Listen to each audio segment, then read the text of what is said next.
Hey there, everyone. How are you doing today?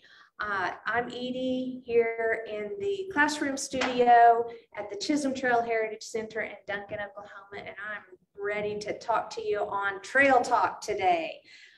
We have a great episode planned, as you can see, Oklahoma History Heroes Volume 4 authors.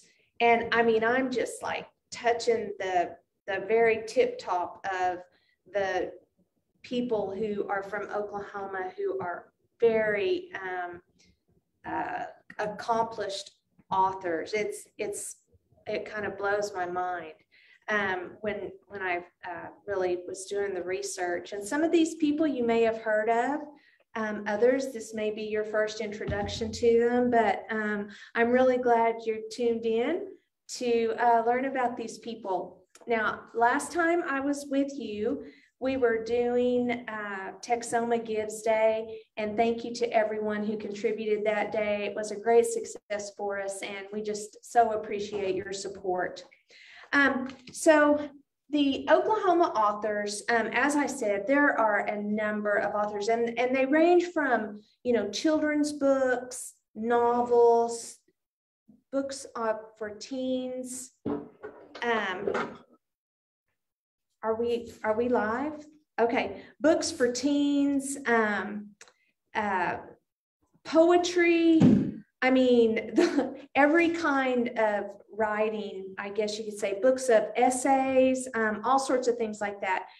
Anyway, it's fantastic to look at, and I have a little bit of a variety for you today. It's not exhaustive by any means. We're going to talk about 4 different people today who are very talented Oklahoma authors. And the first person is this man named John Berryman.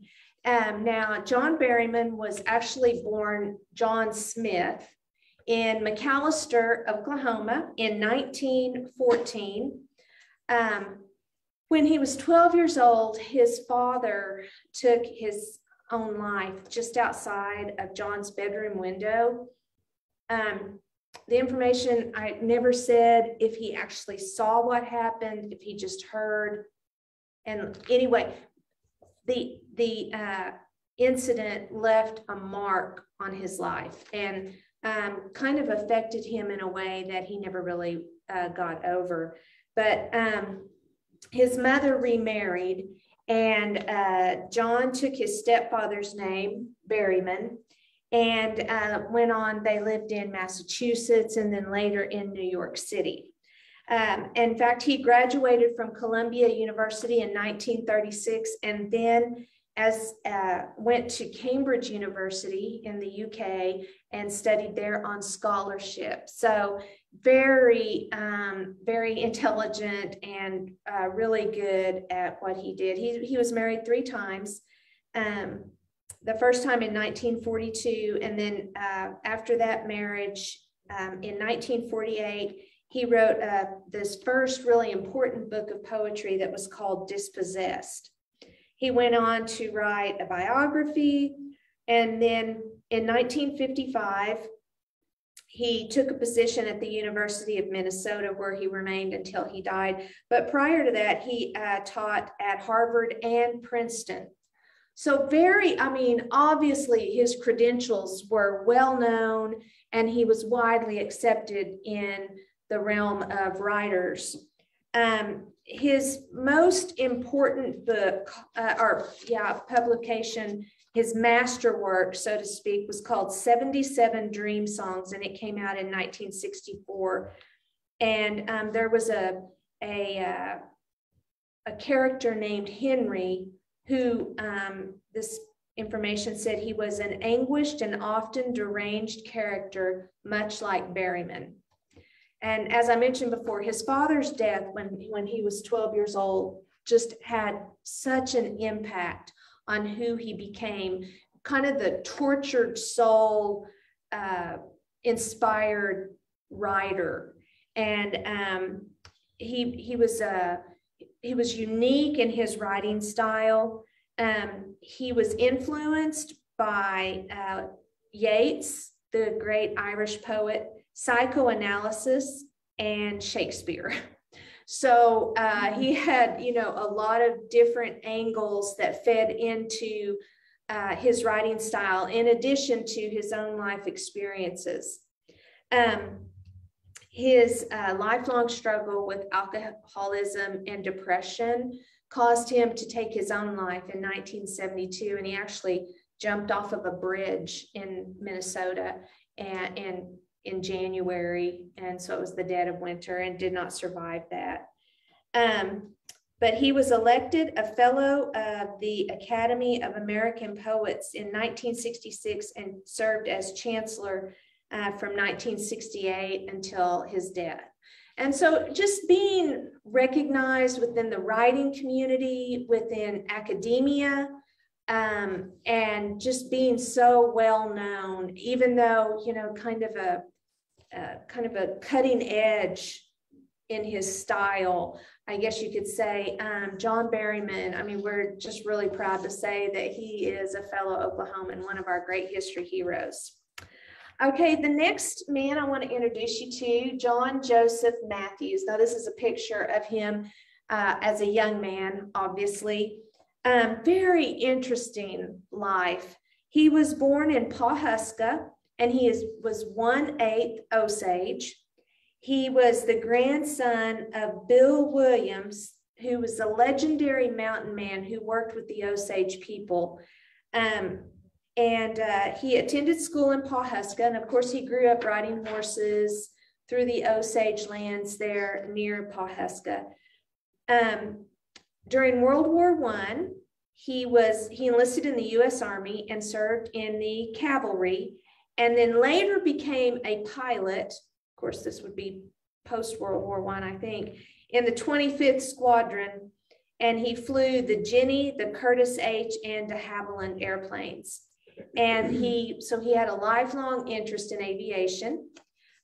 Someone who our friend Mr. Paul Halavity would probably have a lot to talk about from the Commemorative Air Force last week. So following his military service, he went to the University of Oklahoma. There's only one. And graduated in 1920 with a degree in geology. Okay, so he earned a degree in geology. He was in the cavalry, and he was an aviator. All right, so already he has 3 vastly different interests. Then he went on to attend Oxford University, not as a Rhodes Scholar, but at his own expense, and finished in 1923 one of the school's first graduates of American Indian descent.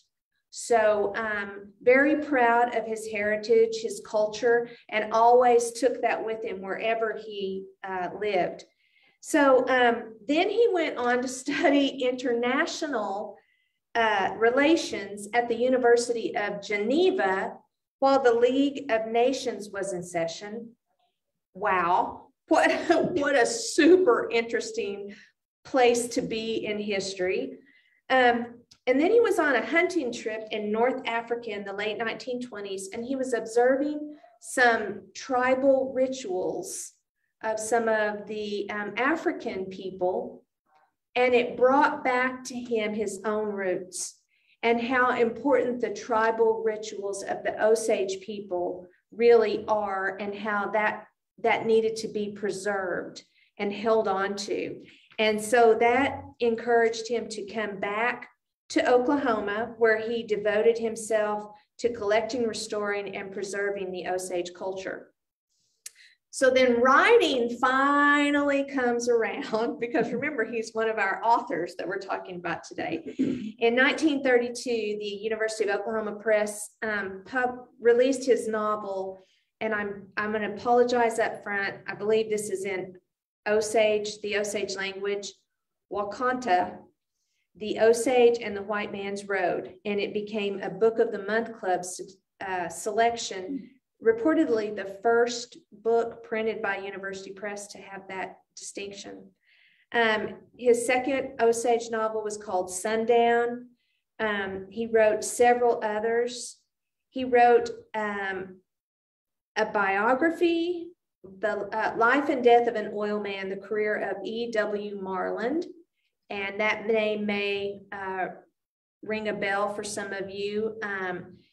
His name is kind of all in Oklahoma's history, especially the oil and gas exploration age.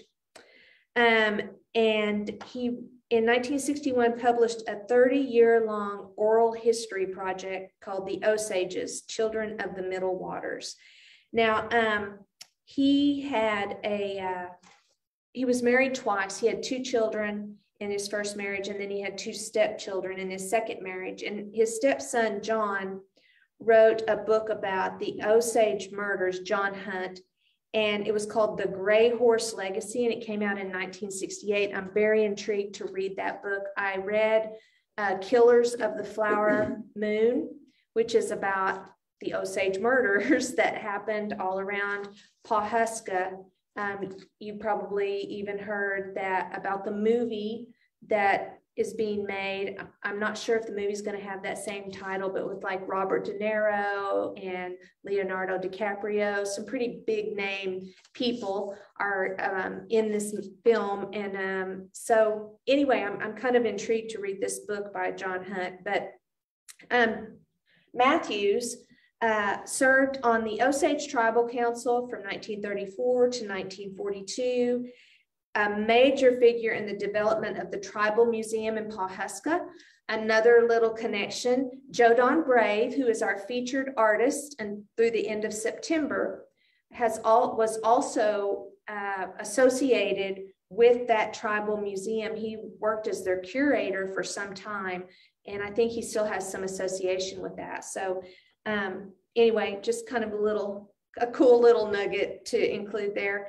In 1966, the Oklahoma Historical Society posthumously inducted Matthews into the Oklahoma Historians Hall of Fame. So, I mean, he's not just a history hero, he's an actual historian. The stories he wrote about the Osage people help us, those of us who aren't familiar, to learn more about the Osage and their culture. He was known as Joe.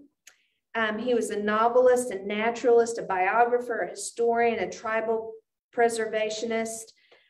He was just quite an all-around man who devoted himself to preserving history, and I just appreciate that so much. And when he was born in Pawhuska, it was still Indian territory. So that's kind of gives you a little glimpse of how long he was a part of Oklahoma, you know, from its infancy all the way through. Well, let's see, he died in 1979. So, wow, he saw a lot of things. He was born in 1894. So, you know, they were still, I guess they had just wrapped up the land runs. I believe the last one was in 1893. So that was quite a long time ago. But we're so appreciative for John Joseph Matthews.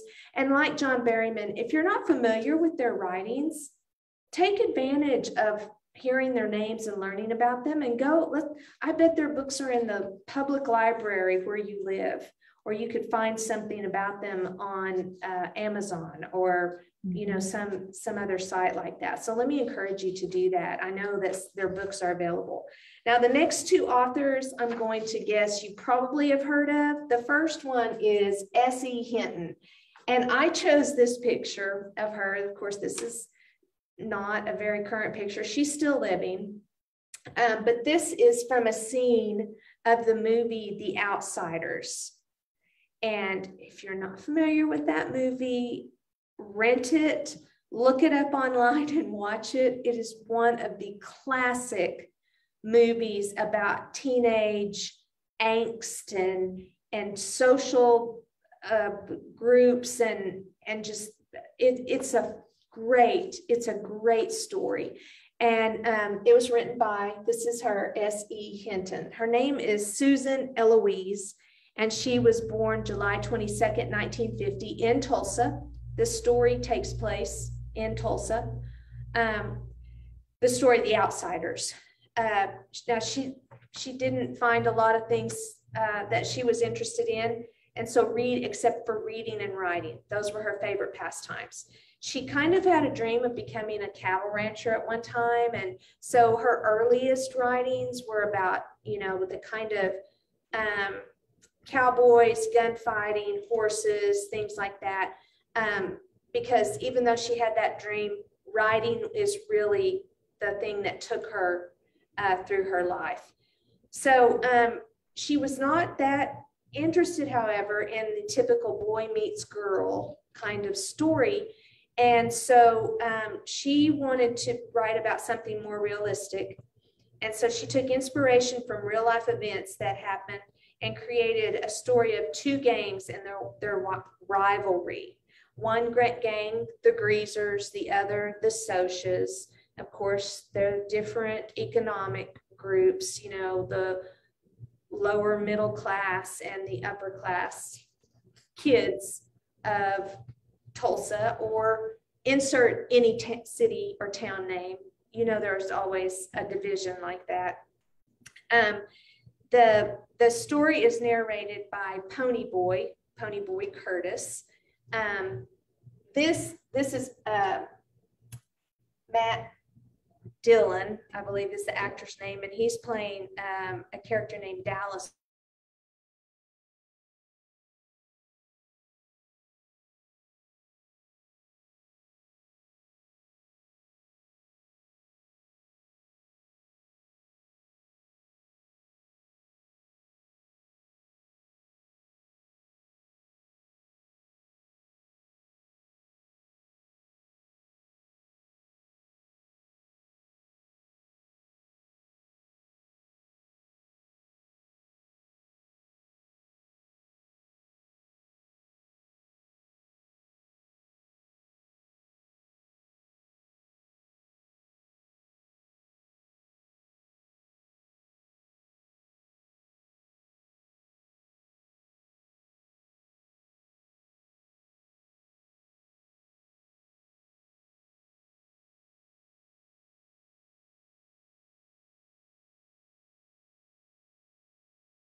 There.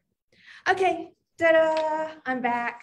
Anyway, I was just saying, a character named Dallas Winston. He got into a fight, ended up in the hospital, and S.E. Hinton is portraying the nurse who was attending to him there in the hospital. Anyway, I could probably tell you the whole story start to finish. I read the book the first time when I was in the 8th grade. The movie came out just as I was graduating high school, and it's just one of those movies that is a part of who I am. I've seen it, I don't know how many times. This book sold over 4 million copies, The Outsiders, in the US. And through the profits, she was able to pay her way to go to the University of Tulsa. That's where she met her husband, David Inhofe, and they got married, and they have one son named Nicholas David Inhofe. So after writing The Outsiders, she became very famous. And I was telling someone earlier, so her as a writer, she's known as S.E. Hinton. It was the first time I learned about women using a name or just using initials when they wrote, because of the discrepancy, some would even say discrimination, of a male writer versus a female writer. And so you write under a name that nobody knows. And this was my first introduction to that. I was intrigued by it, but that's always kind of stuck with me. That she chose to write as S.E. Hinton. Anyway, so she was becoming known as the voice of the youth, among other titles, and all of that pressure just gave her writer's block. Well, after a book like The Outsiders, her characters were just people that you really wanted to know more about, or are there other people like them? And her husband finally just said, okay, look, here's the deal. You're going to write 2 pages today. And he just kept pushing her to write 2 pages every day until eventually she finished her second novel, which is called That Was Then, This Is Now. Another fantastic book based in the same time frame. It actually follows one of the characters who appears in The Outsiders, and just kind of goes through some of the things that he was experiencing. It's a really great book. That one came out in 1971. A book called Rumblefish, still kind of that same group of people, that same time frame, same kind of growing up things going on, came out in 1975. And then a book called Tex came out in 1979. All 4 of those novels were made into movies.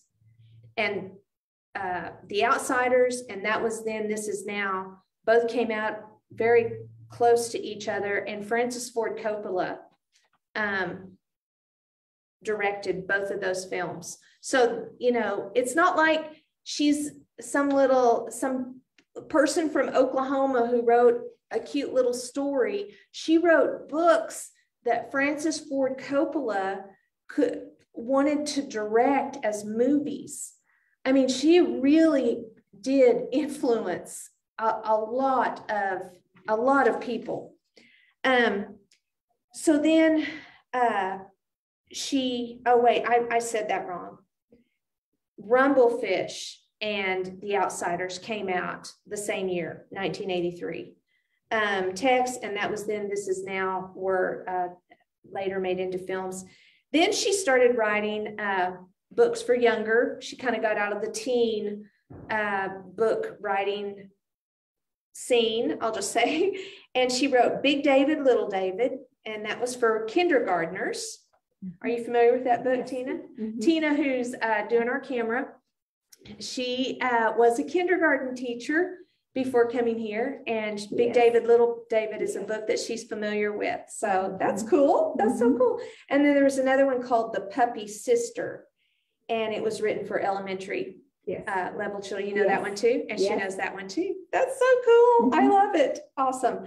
So the information I found said that S.E. Hinton still lives in Tulsa with her husband. Her son is grown and probably, let's see, when was he born? 1983. So yeah, he's off and on his own now. In 1988, she was given the Margaret Edwards Young Adult Author Achievement Award for her works by the American Library Association, which I'm sure an author of, especially school-age kids, an author who writes books, that this is probably a very prestigious award. Mm-hmm. She now, speaking about herself in an interview, she said, "I'm very private and I'm uncomfortable talking about myself, but here are some things I'm going to share. My hobby is horseback riding," back to her days of, wanting to live on a ranch. And she's done both jumping and dressage, which is kind of cool. I read constantly and sometimes take a class at university like auditing classes, just so she can learn. But, when you audit, you don't have to take the tests. That's my kind of thing. I think I would like to do that too. In fact, I might be inspired right now to look into that sometime. That would be kind of fun. When she writes, she says it's not very exciting. She writes longhand first and then types it in the computer. And I'll be honest with you, that's kind of how I do things too. I like to write. When I work as an interpreter here at the Heritage Center and portray some historical character, all of my lines that I say, everything I wrote, is in a notebook that I've written out by hand. I haven't even put it in the computer yet. I feel you, S.E. Hinton. I feel you. She walks the dog, rides the horse, and wanders the grocery store wondering what to cook for dinner. I think we're soul sisters. I'm just going to say that. And she says, I have a great husband, a wonderful son, and I won't invade their privacy by saying any more unless I want to write about them, which I thought was a great way to end this segment on S.E. Hinton. Anyway, again, I know you can find those movies on almost any streaming app, and the books are in the public library. If you haven't read them, check them out. They're not that big. They're easy to read. Check out those children's books. I mean, this is really awesome. So anyway, S.E. Hinton, one of my favorite authors for sure. Now, the last person I want to introduce you to is Ralph Waldo Ellison, not to be confused with Ralph Waldo Emerson, who was in fact his namesake. He was named Ralph Waldo by his father, who loved to read. He was born in Oklahoma City on March 1st, 1914. And his father's name was Lewis, and he read books voraciously, but his job was an ice and coal deliverer. So he had, a hard job. It probably was one of those sun up to sundown kind of jobs. But sadly, he had a work-related accident when Ralph was only 3 years old. And so he was raised by a single mom, and he has a younger brother named Herbert. And so his mom did all sorts of things. She was a nursemaid, a janitor, and a domestic, all in here in the Oklahoma City area. So he is like a Renaissance man. That's what I would call him. He took up the cornet when he was 8 years old. And then when he turned 19, he went to the Tuskegee Institute to pursue a career as a musician. Now, he loved jazz music, but when he got to Tuskegee, he studied classical music. And really, then he took up the trumpet, and then decided he wanted to be let me get this right, a composer and performer of classical music. So imagine this little boy from Oklahoma City growing up, and I mean, just being so driven to be such a great musical performer. So in the summer of 1936, he went to New York City. This was while he was going to college, to earn some money to pay for his last year of school at the Tuskegee Institute. And he ended up taking a job as doing research and writing for the New York Federal Writers Program, which was part of the WPA. Because this was in the middle of the Great Depression, he didn't make enough money to be able to pay for school, so he never went back to graduate from the Tuskegee Institute. But that was okay, because there was another path in his life that he was really meant to pursue.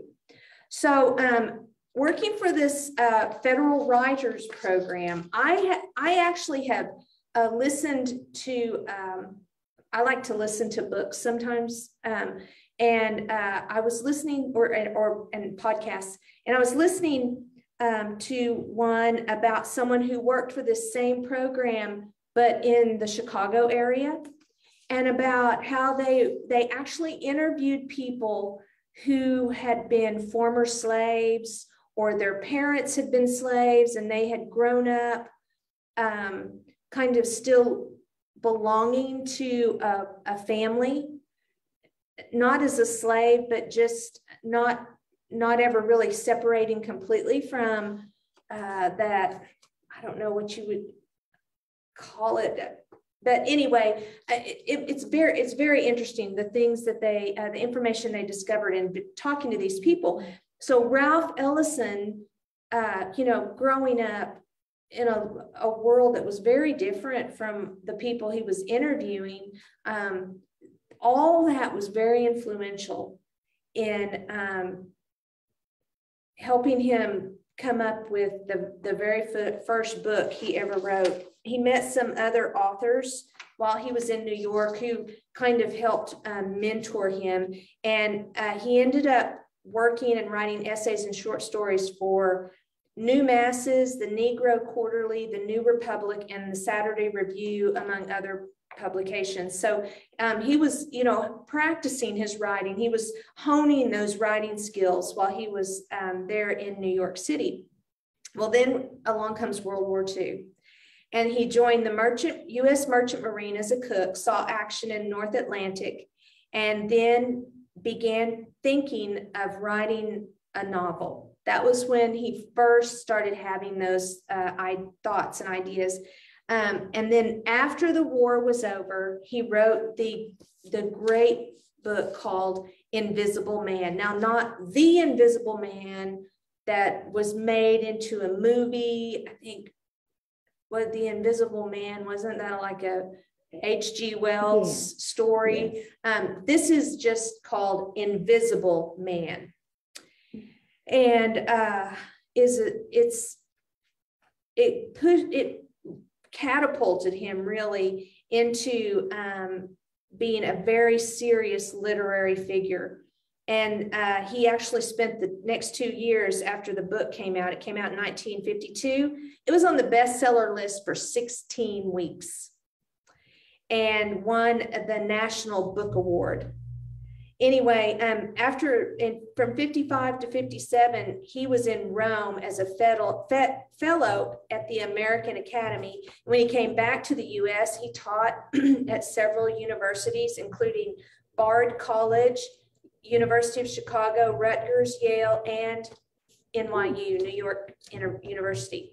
All prestigious schools. I mean, places where anyone interested in academia and influencing other writers would be so honored to teach. And so Ralph Ellison, I mean, man, what an impact he made. But he always maintained this wide range of interests: music, sports, theater, photography. He wrote essays. He wrote a lot of different books, mainly essays, some pieces of fiction. There was one book he was writing that he never completed. He died in 1994, and the book was actually published after his death, and it's called Juneteenth. I don't know if he had written enough for it to, come to a good closure. If someone added, I don't really know that much about it, but Juneteenth might also be a book that you'd be interested in reading. He married Fannie McConnell in 1946, and they lived on Riverside Drive in New York City until his death in 94. They didn't have any children, and then she died in 2005 at the age of 93. He first spoke at the Library of Congress in 1964. We're talking right in the middle of the civil rights movement, and just such a critical time in our nation's history. And he delivered the Gertrude Clark Whitall Lecture. From 1966 to 1972, he served as the library's honorary consultant in American letters. Ralph Ellison was just a well-known, well-respected author. So the book Invisible Man is it's told by an unnamed narrator who grows up in the rural South, attends a prestigious Black university, and then travels north to Harlem, where he is first embraced and then rejected by leftist intellectuals. That's a pretty broad, sweeping overview of what the book is about. I have not read the book, but this is on my list to read. But the opening line reflects the themes that run throughout the story. So listen to this opening line of this book. I am an invisible man. No, I'm not a spook like those who haunted Edgar Allan Poe, nor am I one of your Hollywood movie ectoplasms. I am a man of substance, of flesh and bone, fiber and liquids, and I might even be said to possess a mind. I am invisible, understand, simply because people refuse to see me. There are many people who feel invisible to those of us who just look right past them, who don't bother seeing them. This book, I'm sure, is just very intriguing. But he tells that the interviews that he did, how those people, those elders, influenced the story that he wrote in The Invisible Man. And I just want to leave you with this. This is the ending of the book. Being invisible and without substance, a disembodied voice, as it were, what else could I do? What else but try to tell you what was really happening when your eyes were looking through? And it is this which frightens me. Who knows but that on the lower frequencies, I speak for you. We're all invisible to someone. We're all invisible at some point. Well, I hope that you have enjoyed learning about these great people from Oklahoma who left an indelible mark in the writing world, and how exciting it is to just think about Oklahoma producing such great influential people. So think of John Berryman, John Joseph Matthews, S.E. Hinton, Ralph Ellison. Check out those authors and see if you find something. And you know what? If you read something from them or leave a comment for us. I would love to know how they have influenced you. I think that would be great. So tomorrow on Trail Talk, Chris Fliss from the Whiteside Museum of Natural History in Seymour, Texas, is going to be our guest. And it's a super cool museum down there in Seymour, not maybe an hour's drive or so from here, maybe a little further than that. Anyway, we're going to hear all about their museum and all the cool things they have there. So you be sure and tune in at 3 o'clock tomorrow, or whenever you want to find us on Facebook. So until then, let's get the screen up there. There we go. Now we can say happy trails.